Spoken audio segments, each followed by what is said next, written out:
ప్రభునందు ప్రియమైనటువంటి వారులారా, అందరు బాగున్నారా? అందరు బాగుండాలని హృదయపూర్వకంగా ప్రార్థన చేస్తూ వస్తుంటున్నాం. ఉదయకాల సంబంధం మీ అందరికీ శుభాభివందనాలు. దేవుని వాగ్దానం ఈ దినం మనం చూస్తూ వచ్చినట్లయితే 2 కొరింథీ 6వ అధ్యాయం 14 వచనం, మీరు అవిశ్వాసులతో జోడుగా ఉండకుడి.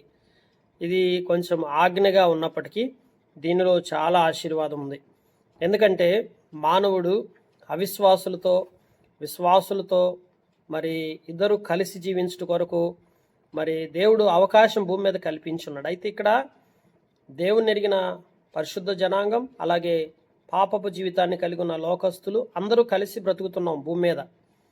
మరి ఇలాంటి కలిసి జీవించే జీవితంలో మరి విశ్వాసులు అవిశ్వాసులతో కలవచ్చా, కలిసి జోడుగా ఉండొచ్చా అంటే ఇక్కడ బైబిల్ చెప్తా ఉంది, కలిసి జోడుగా ఉండొద్దు. ఎందుకు జోడుగా ఉండొద్దు అని చెప్తున్నాడంటే, బైబిల్లో మనం చూసినప్పుడు మరి ఒక శ్రేష్టమైనటువంటి అనుభవం ఏంటంటే, ఈరోజు మన హృదయాల్లో భయం గొలిపే విషయం ఏంటంటే, జోడుగా ఉండటం ద్వారాగా విశ్వాసులు నష్టపోయే అవకాశం ఉన్నది.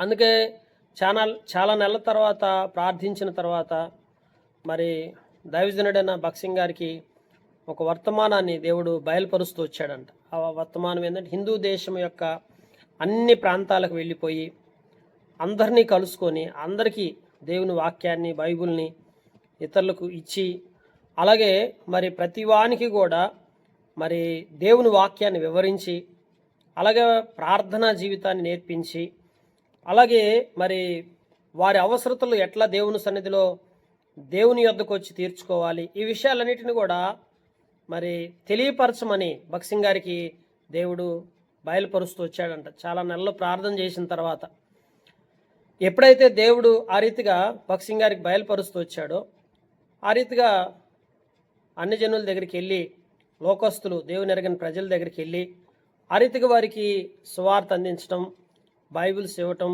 అలాగే వారి కొరకు ప్రార్థన చేయటం, వారి అవసరాలు తెలుసుకొని వారి అవసరాలు ఎలాగ తీర్చబడాలో వారికి సరైనటువంటి గైడ్ లైన్స్ ఇవ్వటం, ఇట్లాంటివన్నీ కూడా దైవజనుడు చేస్తూ వచ్చున్నాడు.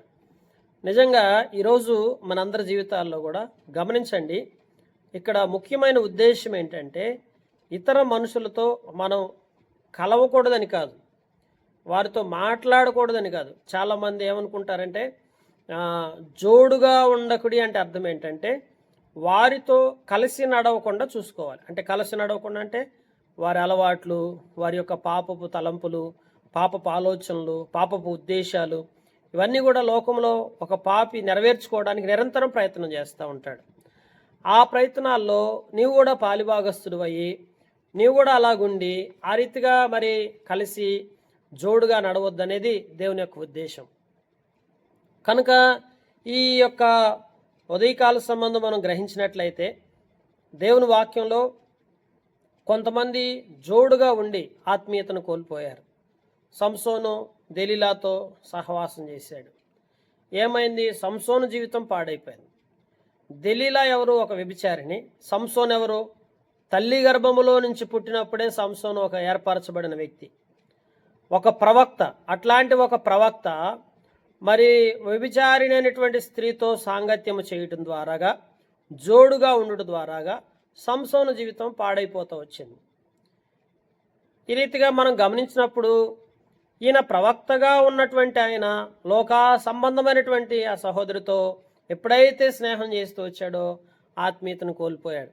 ఈరోజు మనందరి జీవితాల్లో కూడా ఇలాగున చాలామంది విశ్వాసులు దేవుని మందిరంకి వస్తూ మారు మనసు పొంది రక్షణ పొంది దేవుని కొరకు ఆత్మీయంగా జీవించే ఆ జీవితం కొరకై తీర్మానించుకొని పరిశుద్ధ జీవితాన్ని కొనసాగిస్తూ కొన్నిసార్లు లోకానుసారమైనటువంటి వ్యక్తులతో సహవాసం చేసి నష్టపోయేటువంటి వారు ఉంటారు.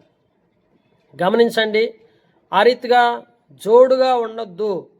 అలా ఉండకుండా ఉండటం వల్ల దేవుడు మనల్ని ఎంతగానో ఆశీర్వాదకరంగా చేసుకుంటూ వస్తాడు. అయితే మరి ఎవరితో జోడుగా ఉండాలి? అపొస్తలుల బోధ యందు, సహవాసమందు, రొట్టె విరుచుట యందు, ప్రార్థన చేయుట యందు ఎడతెగకుండి. సంఘ సహవాసం, దేవునితో సహవాసం, ఇది చాలా ప్రాముఖ్యం. ఇటువంటి సహవాసాన్ని ఎప్పుడైతే మనం కలిగి ఉంటామో అప్పుడు మనము బహుగా దీవించబడతా వస్తాం, ఆశీర్వదించబడతాం. దేవుడు మనల్ని అంతకంతకి హెచ్చింపజేస్తాడు, మనల్ని అంతకంతకి వర్ధిల్లింపజేసుకుంటూ వస్తాడు, అభివృద్ధి పరుస్తూ వస్తాడు. కనుక దైవ సహవాసములో ఎప్పుడైతే ఒక వ్యక్తి ఎదుగుతూ ఉంటాడో, దేవునితో జతగడతాడో అటు రీతిగా ఆశీర్వదించబడతాడు. అబ్రహాము దేవునికి నిజమైనటువంటి స్నేహితుడు.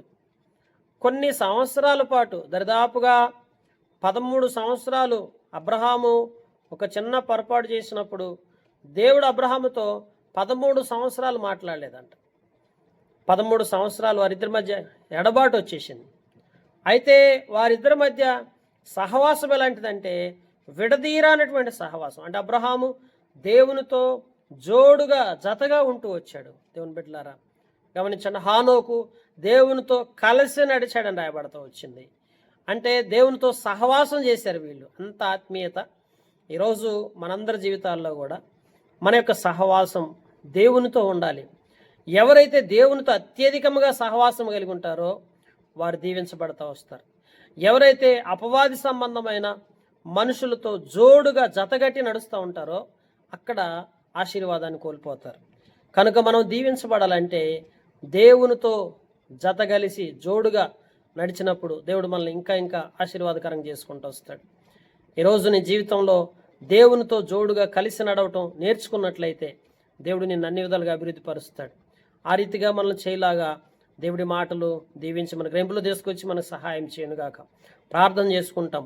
పరిశుద్ధుడైన దేవా, ప్రేమ స్వరూపకు తండ్రి, సర్వశక్తిమంతుడైన మా ప్రభువా, ఉదయకాల సంబంధయ్య అవిశ్వాసులతో జోడుగా ఉండకూడదు అంటున్నావు అయ్యా. మరి అటు రీతిగా జోడుగా ఉండి నష్టపోయేటువంటి వారు ఉండకుండా దేవా మీతో సహవాసము స్నేహము కలిగి ఆశీర్వదించబడే వారి గుండెలాగా మీరే మాకు సహాయం దయచేయండి. నీ సన్నిధి మాతో ఉంచి దీవించండి.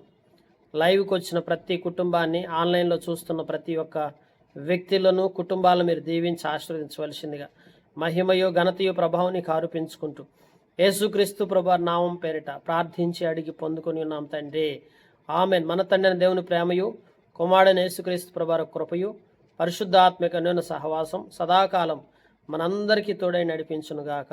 ఆమెన్. Praise the lord.